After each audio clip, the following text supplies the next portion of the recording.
नमस्कार दोस्तों।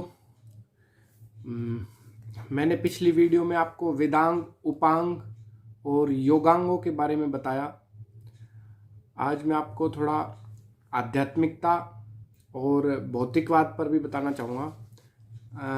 भौतिकवाद अपन किसको बोलेंगे? जैसे जो जो नई चीज़ें हो रही है, विकास हो रहा है, नई गाड़ी आ रही है, इंडस्ट्रीज आ रही हैं और मानव तरक्की कर रहा है, साइंस तरक्की कर रहा है, इसको भौतिकवाद बोलते हैं अपन।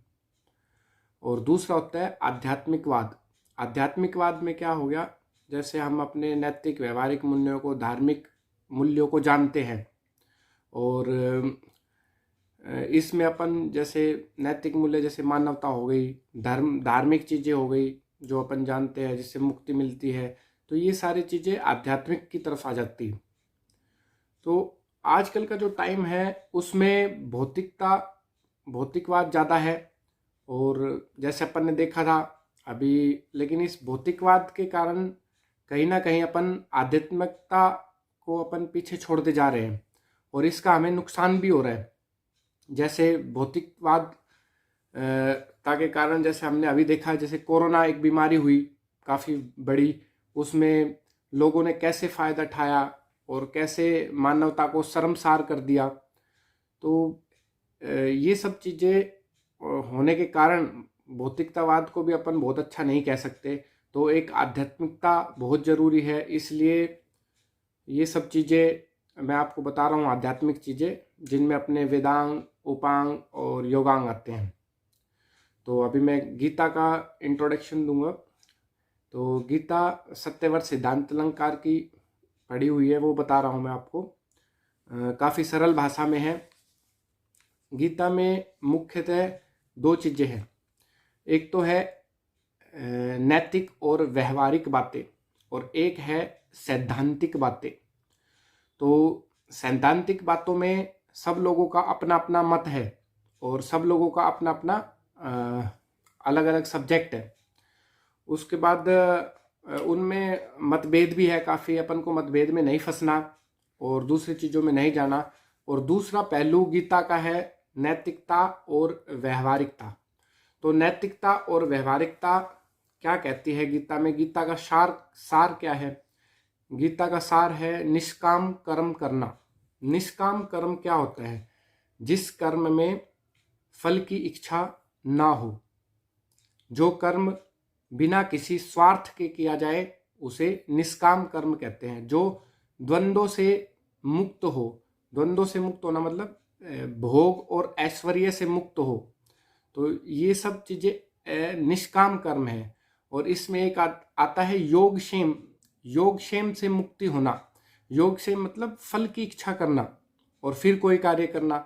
जैसे कोई चीज़ हमें मिल गई और हमें उसमें इंटरेस्ट आ गया और वो चीज़ें हम बार बार कर रहे हैं, तो ये सब चीज़ें योगक्षेम हैं। तो योगक्षेम से मुक्ति होना भी एक, ये भी निष्काम की तरफ ही आती है। तो हर एक मनुष्य कुछ ना कुछ कर्म करता है अपने जीवन में और अपने अपने गुणों के हिसाब से करता है। तो हम लोगों में और प्रकृति में गुण पाए जाते हैं। गुण मैं आपको बता देता हूँ, 3 तरीके के होते हैं। एक होता है रजोगुण, एक तमोगुण और एक सत्वगुण।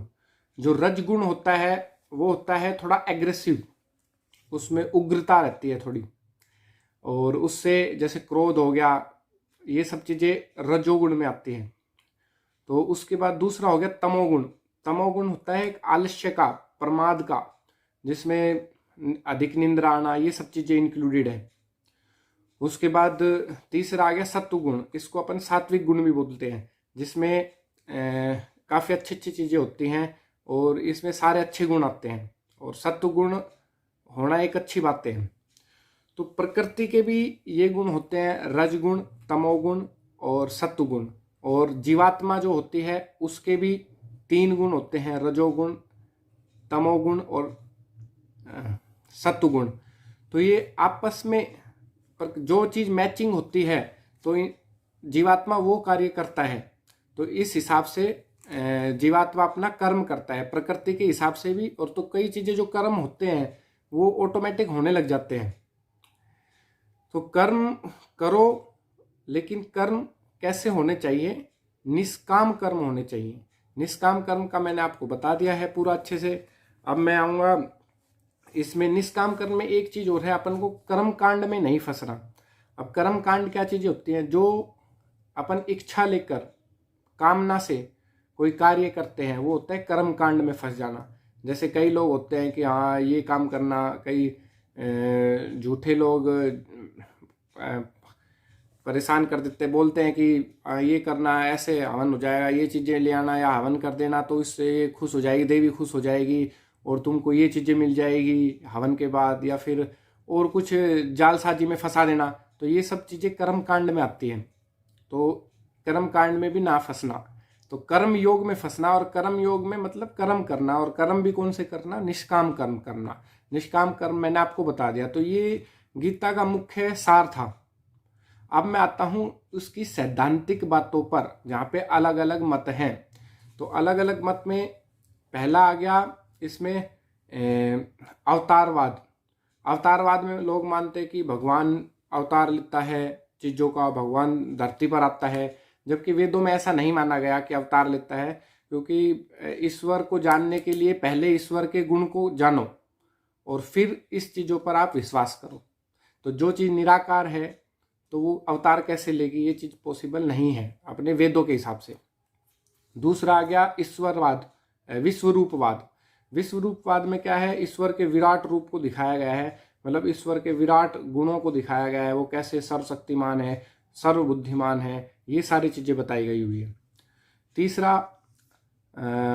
इसमें कर्म योग है, ज्ञान योग है और भक्ति योग है। तो मैं एक चीज़ इन तीनों को समझाने से पहले एक चीज़ और बताऊंगा आपको कि ज्ञान, कर्म और उपासना ये मुक्ति के मार्ग के 3 पहिए हैं। जैसे ऑटो में 3 पहिए रहते हैं ना, ऑटो को स्टेबल करने के लिए, तो मुक्ति पाने के लिए उसके 3 पहिए हैं। तो उसमें एक कर्म, शुद्ध कर्म करना, अच्छे कर्म करना, निष्काम कर्म करना, और एक दूसरा है उपासना करना, ईश्वर की भक्ति करना, स्वाध्याय करना, ये दूसरा पार्ट है। तीसरा पार्ट आ गया ज्ञान का, तो शुद्ध ज्ञान लेना। तो शुद्ध ज्ञान कहाँ से मिलेगा अपन को, वेदों से मिलेगा। तो 100% शुद्ध ज्ञान वेदों से ही मिल पाएगा। इसके अलावा और भी है इसमें चीजें, जैसे ईश्वरवाद और ब्रह्मवाद। ईश्वरवाद में प्रकृति तथा जीवात्मा को ईश्वर के साथ जोड़ देना, तो ये ईश्वरवाद है। मतलब इनको अलग अलग नहीं मानना, लेकिन जबकि वैदिक मत तो यही है कि तीनों चीजें अलग अलग है, जीवात्मा अलग है, प्रकृति अलग है और ईश्वर अलग है, और तीनों अजर और अमर है, और तीनों ईश्वर के कारण ही प्रकृति, जीवों के कर्म को भोगने के लिए प्रकृति बनाता है ईश्वर। तो ये सब चीजें हैं। इसमें एक ब्रह्मवाद भी है जिसमें प्रकृति और जीवात्मा को एक माना गया है, ब्रह्मा माना गया है, तो वो ब्रह्मवाद भी है इसमें। और ये सब चीजें हैं इसमें। ये सब सैद्धांतिक बातें हैं और इनमें आपसी मतभेद भी काफ़ी है। कई लोग कुछ बोलते हैं, कई लोगों ने अपनी अपनी गीता भी बना रखी है, कई मिलावटी गीता भी बना रखी है।